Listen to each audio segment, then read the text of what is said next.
Kollox jinsab lest biex it-tlieta wara nofsinhar il-poplu Malti jiċċelebra l-festa ta' Jum il-Ħaddiem li din is-sena se jiġi ċċelebrat fl-isfond tal-anqas rata ta' qatt fl-istorja ta' pajjiżna.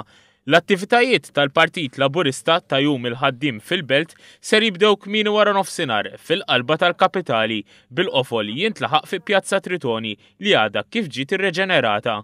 Fl-isfond tal-ħaddiema u l-volontira tal-partit jarmaw l-armar meħtieġ għal dawn l-attivitajiet, is-segretarju organizzattiv tal-Partit Laburista William Lewis spjega il-programm tal-attivitajiet. Għada fis-sateo nofs nibdew bil-banda tal-partit li titlaq minn Fair General Workers Union u tinżel għal Triq San Ġwan, Triq il-Merkanti, għal Pjazza Kastilja u tiġi għal Pjazza ta' fejn il-Parlament u tispiċċa fi Pjazza Tritoni. Fit-tlieta ta' wara nofsinhar tibda attività partikolari ta' sfin fi Pjazza Kastilja. Konna żifna spettakolari li ħatkun interessanti li wieħed m'għandux jitlef, illi dejnu ħatinżel minn Triq il-Merkanti għal Triq Melita u titla' lura għal fejn il-Parlament u tispiċċa fi Pjazza Tritoni wkoll. Minkejja li dawn l-attivitajiet ser ikunu mifruxa f'partijiet differenti tal-belt, fi Pjazza Tritoni jibda spettaklu kbir bil-parteċipazzjoni ta' DJs fosthom Alex Grek. Iżda l-qofol jintlaħaq bid-diskors tal-mexxej Laburista Joseph Muscat.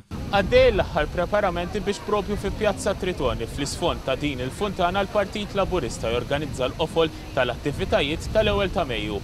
Propju l-attivitajiet f'din il-pjazza jibdew fit-3:30 ta' wara nofsinhar bi spettaklu minn Dropout Band u mbagħad ta' DJs biex imbagħad il-qofol jintlaħaq bid-diskors tal-Prim Ministru Joseph Muscat fil-5:30 ta' wara nofsinhar u wara isegwi after party. Fid-dawl tal-fatt li mistennija jkunu eluf kbar li attendu l-attività, il-Partit Laburista ħaħsib li alloka postijiet għal persuni b'diżabilità fil-pjazza u li trasport ikun wieħed organizzat. Fil-fatt, il-vjaġġi ta' trasport pubbliku ser ikunu aktar spissi fil-waqt li ser ikun hemm vapur dirett tal-port il-kbir minn Għawdex. Il-Perit Lewis ħeġġeġ lil Lawċin jaqtaw malajr biljett tal-vapur. Iżda mhux biss, sabiex titnaqqas il-konġestjoni ta' traffiku, il-Partit Laburista ħaħsib li jkun hemm arranġamenti ta' trasport alternattiv. Apparti minn hekk għandna wkoll arranġamenti mal-ferry li tiġi mill-Kottoniera u minn Taslima li daw ħajkollhom ħin estays biex bekk wara li tispiċċa l-attività ikunu jistgħu jerġgħu jirritornaw il-Kottoniera u l-Taslima.